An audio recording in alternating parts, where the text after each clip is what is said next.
আজকে তোমাদের সঙ্গে একদম ঘরোয়া পদ্ধতিতে কিভাবে আম কাসুন্দি বানাবে সেই ভিডিওটাই তোমাদের সঙ্গে শেয়ার করব এবং সারা বছর জুড়ে কিভাবে সংরক্ষণ করবে সেটাও কিন্তু এই ভিডিওর মাধ্যমেই তোমাদেরকে বলবো। এই ভিডিওটা একটুও স্কিপ না করে পুরোটাই দেখতে থাকো, না হলে কিন্তু বুঝতেই পারবে না কিভাবে কি করছি। প্রথমে কিছু মশলা আমাদের তৈরি করতে হবে। তার জন্য নিতে হবে 10 থেকে 12টা শুকনো লঙ্কা, 4টি তেজপাতা, 1 চা চামচ গোলমরিচ, 1 চা চামচ গোটা জিরে, 1 চা চামচ গোটা ধনে, 1 চা চামচ গোটা মৌরি আর 1 চামচ মেথি। সবকিছুকে শুকনো খোলায় একটু নেড়ে নিয়ে আমি কিন্তু শিলনোড়াতে গুঁড়ো করেছি। তোমরা চাইলে অবশ্যই মিক্সিতেও গুঁড়ো করে নিতে পারো। এবারে আমাদের দুই ধরনের সরিষাই লাগবে। কালো সরিষা নিয়েছি 30 গ্রাম আর সাদা সরিষাও কিন্তু নিয়েছি 30 গ্রাম, মোট হলো গিয়ে 60 গ্রাম। এটাকেও আমি শিলনোড়াতে খুব ভালো করে কিন্তু গুঁড়ো করে নিয়েছি। তোমরা এটাও চাইলে মিক্সিতেই গুঁড়ো করে নিতে পারো। এবারে আম কাসুন্দির প্রধান উপাদান কাঁচা আম নিয়ে নিয়েছি।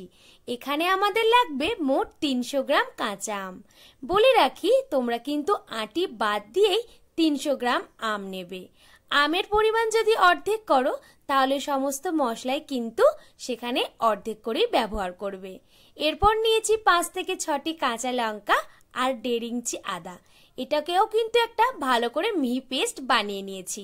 প্রয়োজন অনুসারে তোমরা জল ব্যবহার করবে। এবার এই আমের পেস্টের মধ্যে দিয়ে দেব আগে থেকে তৈরি করা সর্ষের গুঁড়ো আর মশলার গুঁড়ো। তারপর দেব 2 চামচ হলুদ গুঁড়ো, 1 চামচ লবণ, 2.5 চামচ বিট লবণ, 2 চামচ চিনি ও হাফ কাপ ভিনিগার। সবকিছুকে খুব ভালো করে মিশিয়ে দেব আর দেব 1.5 কাপের মতো জল।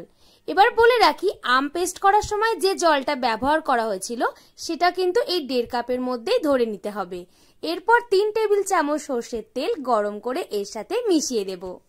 আম কাসুন্দি কিন্তু তৈরি হয়ে গেছে, তবে এটাকে এখন 2 থেকে 3 দিন রোদে দিতে হবে।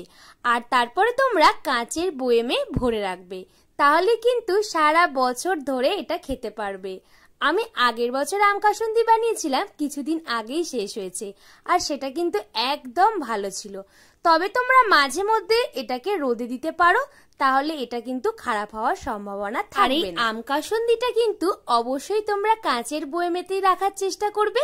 প্লাস্টিকের বয়েমে যদি রাখতে চাও তাহলে কিন্তু খারাপ হওয়ার সম্ভাবনা থেকে যায়। আর এটা ফ্রিজে রাখবার কোনো প্রয়োজন নেই, রুম টেম্পারেচারে রাখলেই হবে। তো বন্ধুরা, আজকে আম কাসুন্দির পুরো ভিডিও কিন্তু তোমাদের সঙ্গে শেয়ার করলাম। তো আজকের ভিডিওটা তোমরা দেখে অবশ্যই বাড়িতে আম কাসুন্দি ট্রাই করবে, আর আমি তোমাদেরকে 100% গ্যারেন্টি দিয়ে বলছি একদম ফেল হবে না। তো তোমরা অবশ্যই এটা ট্রাই করো আর আমাকে কমেন্ট করে জানিও।